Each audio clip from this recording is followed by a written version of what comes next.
Në një bisedë telefonike ka qenë i ftuar kunati i Egli Takos, Giulio Tode. Arsyeja e telefonatës së tij është për lajmet që qarkullojnë nga ish banori i asaj shtëpie Gert Ferra, i cili tha se artistja është e lidhur jashtë me një instruktor palestre.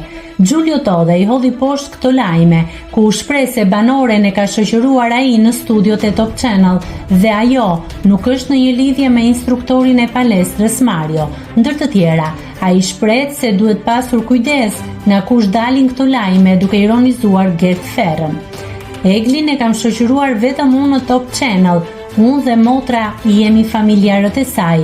Mua në Top Channel më njohin të gjithë, i mohoj të gjitha lajmet. Marion e kam shok, edhe shokun ta bëjnë dashnor, u shpreh ai. Nëse klikoni mbi butonin subscribe, do t'ju shfaqen të gjitha publikimet tona. Ju ftoj t'i bëni subscribe kanalit, të pëlqeni videot dhe të lini komentin tuaj.